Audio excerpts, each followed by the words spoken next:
about 8 years ago, I discovered that I was in love with horses. And about the same time, you came into my experience. And I began thinking horses. And at the time, I lived in the near ghetto in Oakland, California. And now I live in the country in Ocala, Texas, and I have a horse. And I continue to have a dread and a fear of riding. It's a lot, for me, riding is a lot like going to the dentist. It's the dread and the fear, and when I'm at the dentist, it feels very painful. And when I leave the dentist, there's this wonderful sense of euphoria. And that's how I am about riding my horse. And, then leave. Excuse me? Then leave. Leave. Walk away from it on a regular basis. We're playing with you a little bit. We're wanting to... You didn't like that either. No, Tom doesn't want me to leave. Give us more, yes. I feel so much passion for my horse. At a distance. Yes. I'm a lot better on the ground. I really enjoy grooming him. Now, how did you feel when you came to this experience with the horse? Did you already have this discomfort about riding a horse, or did it just happen when you got on that horse? No, well, the first time I got on a horse was 8 years ago at a guest ranch in Arizona. It was my first experience, and I was very afraid. And I loved the smell, and I loved being outdoors, and I loved being around the horse. I love everything about the barn, the hay, the smell. So what is your question? What is your desire? My desire is to be able to tack up my horse and get on my horse and ride off. Have you seen others ride this horse? Oh yes, it's not my horse, it's me. It's not the horse. And as you watch others ride the horse, how do they seem to feel on the horse? Oh, they say, this is a great horse. This is a perfect horse for you, Wells. He's so gentle and kind. And how does the horse seem to feel? I watch him really like other people, and he doesn't like me. Well, the reason we ask the question is because there are some horses that really do not want to be ridden. They literally feel a resentment. No horse really wants to be ridden. They weren't born saying, someday you get to grow up and carry some human around. In other words, but they have different degrees of sensitivity about that. And there are some horses that really do not want to be ridden. You can break the horse, meaning you can convince the horse that your desire is more important than its desire. Mm-hmm. That is the reason that we ask you the question, how do others seem to be doing on the horse? And if others are having a good time on the horse, and the horse seems to be having a good time with others upon it, that's where we would begin if we were standing in your physical shoes. We would begin by saying, this is co-creation. This horse does not have resistance to this idea. This is a part of this horse's life. As we talk around this in this way, do you feel have you had any such thoughts? In other words, have you considered this at all from the horse's perspective, or are you considering it only from your own? Oh, I try to see what he's thinking. Or listen.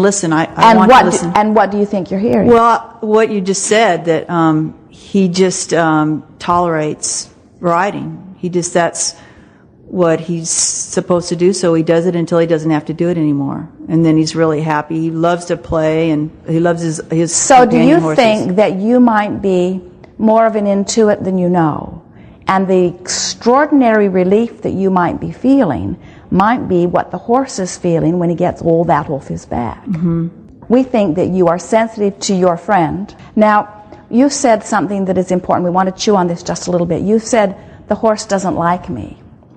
And we don't think that that's true at all. We think that what's happening is that as you worry about getting on, or as you worry about riding the horse, you offer a vibration that is not compatible with the horse. In other words, the horse is in a place of pure positive energy. And we've noticed that with beasts, even when you're riding a horse that in truth would rather that nobody ride it, it ordinarily, except in extreme conditions, and this isn't one of them, does not put the horse in a disconnected state of being. In other words, the horse can stay connected to source energy even with somebody riding it. Mm-hmm. But the beast is very sensitive to energy. And so in the same way that people will say, the dog will bite you if you're afraid of it. Well, what that is about is the dog is feeling energy that is not compatible with this energy of well-being. And so the horse may very well be responding to your energy, which you are describing as a sort of fearful thing. We think it would be a good opportunity for you to line up energy relative to all of this. In other words, you certainly have a desire to do it. And we think this horse is a better teacher than we are, in that you're going to have a hands-on experience where little by little you're going to come into alignment with this horse. And we are certain that one day you will be riding this horse with extraordinary joy. The reason we're wanting to spend a little time here is because whether you're talking about riding a horse or bringing your body into perfect physical alignment or creating an empire or creating a relationship with a human, it is all the same thing. In other words, it's alignment of energy. And so as you've experienced the contrast of this experience, what do you think the powerful desire is that is within you? Speak it as briefly and as sharply as you can. I want to lose resistance. I want a clear flow of joy and harmony. Now, you know, it's an interesting thing because most everybody thought what you were going to say is, I want to get on that horse and have a really good time. And you do want that too. But what you said instead is, I want to lose resistance. Are you getting a sense of what this relationship is about? This relationship is about more than learning to ride the horse in joy. It's about learning to release resistance that is keeping you from joy. This is an old energy friend that will help you, because the only thing that ever binds any of you ever is resistance. Resistance is the only thing that ever keeps any of you from being free, you see. And so at the same time that you lose your fear about riding the horse, you will lose a big wad of resistance about not allowing the well-being in. And what we've noticed is no one does it comfortably all at once. You do it just a little bit at a time. So what we would encourage you to do, when you stand next to the horse, you said you're better on the ground. Do you find that your fear is greatly exaggerated when you are getting ready to mount the horse or thinking about mounting the horse? Or do you have fear anytime you get up close to the horse? No, well, he really loves to be groomed. So I can feel it's like sort of a rubber band between the two of us. I can feel this flow between my caressing him and his being caressed. I really feel this wonderful sort of rubbery kind of feeling. And then, have you ever thought of sitting on him to stroke his mane? In other words, could you caress from on top of him, or is that practical? Yes. Might be a good place to start. In other words, just caress him, groom him, even step up on a ladder, sort of lay across him while you're grooming him. Don't even get on him. Just sort of lay across him as you're grooming him. In other words, show him and yourself the harmony between the two of you until it is just a natural thing that you throw your leg up over. And we think that even without the trappings, the saddle and all of that is more like, now I'm going to ride you. And we would become accustomed to the horse without all of that. And then at some point you will feel comfortable with going further. But by then you will be very well established vibrational friends. I have another question. Yes? It's about being a member of a union and the situation of discontent between the union and the company that employs me. And is that not the purpose of the union? Well, what I have been writing in my daily journal is that I appreciate my unions wanting to demonstrate that everything is always getting better and better, and that I appreciate that my company provides me with work and travel and always gives me a paycheck. Why is it an issue to you? Why are we talking about it? Because there seems to be a lot of resistance between the union and the company. There's a contract that needs to be signed that hasn't been signed for 2 years. It's been in... And how does this affect you? Well, you know, it affects me because I have fear that I'll lose my job. What is the usual reason that people lose their jobs? Because they don't like them anymore. When you look at economy as a whole, when you look at large corporations or small corporations, what is the common reason that people are laid off or that companies close?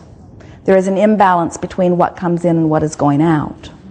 And so it's an interesting thing as employees band together with unions in order to gather force and demand of the company more than the company can in balance offer, then the very action of the union perpetuates the very thing that you most fear. If we were standing in your physical shoes, we would sort of back out of that vibrationally and mentally.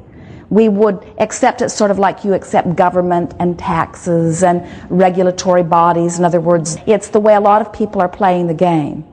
But the thing that we most want you to understand is that you don't have to orchestrate or line up anything between your company and your union in order for the universe to yield to you always what you are wanting. As you stand in your now position and you say, universe, I'm wanting ample employment, I'm wanting steady, comfortable, delicious employment that pays me very well, and you practice thoughts and feelings that are a vibrational match to that, the universe must yield that to you. And the only thing that could keep you from living that fully in manifestational form is if you are messing up the third part of that three-part triad where you're not in the receiving mode. You ask, we're not kidding, the universe yields every single time, no exceptions. The only question is, are you letting it in? Are you in the receiving mode?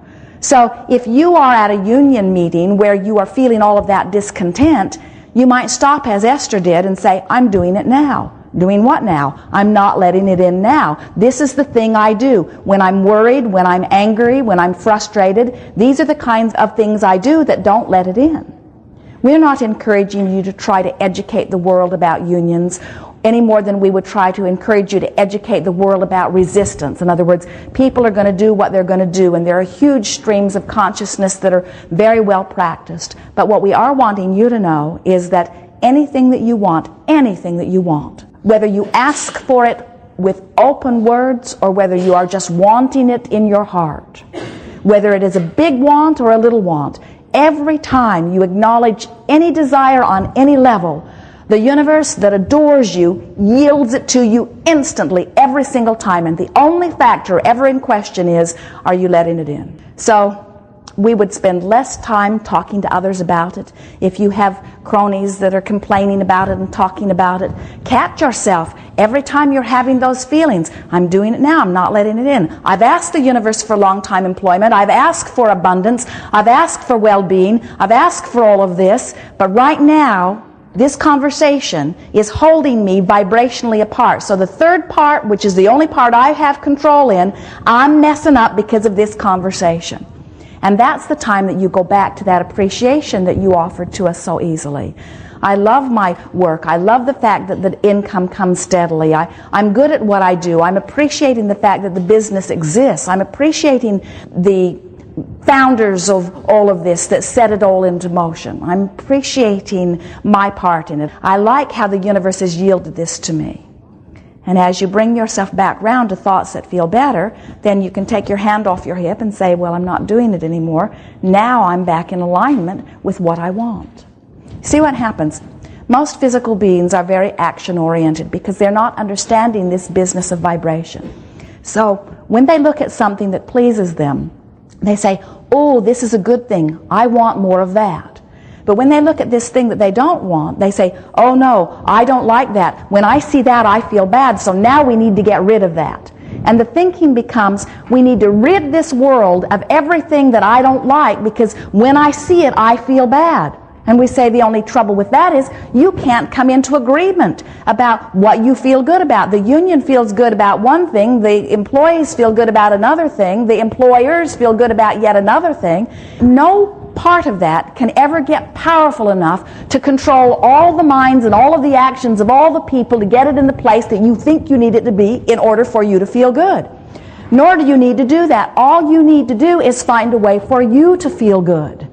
And you do that by reaching for the thought that feels best, until you are in alignment with your own desire. And when you are in alignment with your own desire, it does not matter what the union does, it doesn't matter what the employer does.